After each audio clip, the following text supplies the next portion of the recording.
Soft kitty, warm kitty, little ball of fur. Happy kitty, sleepy kitty, purr, purr, purr. This poem was written by Edith Newland, which was published in 1937 in Songs for the Nursery School. Sums up my feeling about cats. In July 1997, I had been home on military leave for a month. I was about to head back to Korea when I decided to get my wife a pet to keep her company while I was gone. We went to the local pet store at the mall, and she had her mind set on getting a puppy. But as we walked through the store, she noticed a litter of kittens and the tiny ball of fur in the corner of the cage. As she got closer, she noticed the abnormality of large paws. I asked the store manager about the kitten. He said that someone had purchased him and returned him, and said that if no one purchased him, he would be sent to a kill shelter. Well, this made up our minds. I've always had a cat in my life, but it wasn't until this cat that I realized I had the coolest cat ever. We took our new family addition home and named him Tiger. Tiger was, as we found out, to be a polydactyl cat. He had a huge personality to match his huge paws, and he would forever be part of our family. Now, I never imagined that I would ever get to own a polydactyl cat. A polydactyl cat is also known as a Hemingway cat, after the author Ernest Hemingway. They are also known as mitten cats, thumb cats, and Boston cats. As stated in the article Polydactyls, Why Some Cats Have Extra Toes, from cathealth.com, which is a website that is veterinarian written and veterinarian approved articles. Polydactyl cats have been identified by their extra toes on either their front paws, their hind paws, or all four.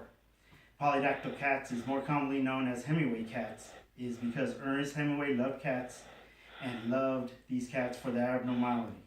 According to two sources, Our Cats, which can be found on the Ernest Hemingway Home website, and a 2015 article, 11 Things You Didn't Know About Polydactyl Cats, by Lauren Moss in Mother Nature's Network. It explains how Hemingway received a polydactyl kitten from a sea captain. He named his cat Snow White, which eventually bred with the local cats around Hemingway's Key West home in Florida. Today, there are approximately 40 to 50 cats that live in the Ernest Hemingway home and are considered a part of history because of their ties with the author. Now, having a cat that has extra toes on all four paws is especially unique because they are very few who have this abnormality.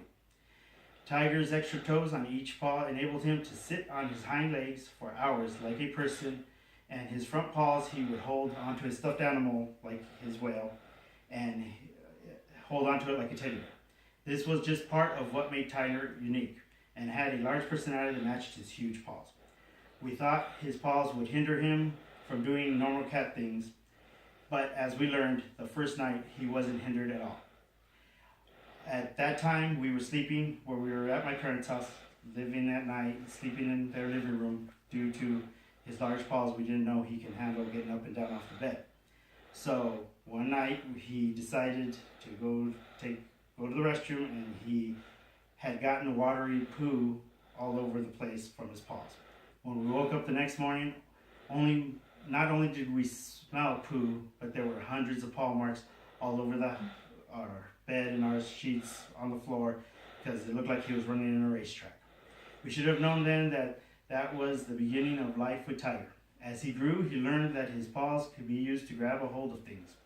One thing he loved to do was try to grab my dad's fish out of his fish tank and play with them. But even though these fish were about the same size as him, he would bob his paw in there trying to lure the fish to get the fish to come towards him. He came very close to satisfying his curiosity, but as the fish jumped at him, he placed his paw in the wrong place and went tumbling down the backside of my dad's fish tank and got caught up in the cords. From that point on, my father would make a special place for him to be able to view the fish. When my wife visited me in Korea, she brought Tiger.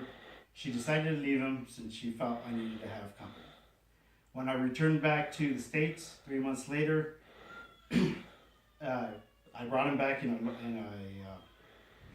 a large dog crate since he had gained 15 pounds, and she was very surprised. From there, life would be very different for Tiger. My next duty station was Fort Carson, Colorado. Tiger's life with us would be cut very short. He continued to grow and loved to explore the wonders of outside, especially since he was leash trained. With being in Colorado, we loved it so much that he had his desire that he wanted to be part of nature. That day is a day we never would forget. My wife had miscarried our first child when I was out in training at Fort Hood, and she came back from the hospital to the empty apartment. She searched for Tiger. She figured he had gotten out when she was trying to head to the emergency room. When I returned home to take care of my wife, we thought he would come back like he usually did. But days turned into weeks, and weeks turned into months. Finally, one day, when my wife was on her way to visit me at the airfield, she noticed a large cat was following her in the parking lot.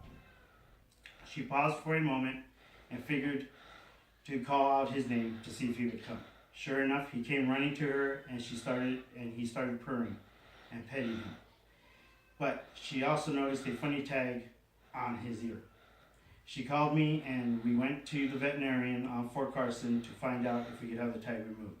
Unfortunately, the funny tag on him meant that Tiger was now considered part of Fort Carson's wildlife and protected under federal law. The veterinarian explained to us we were not allowed to keep him.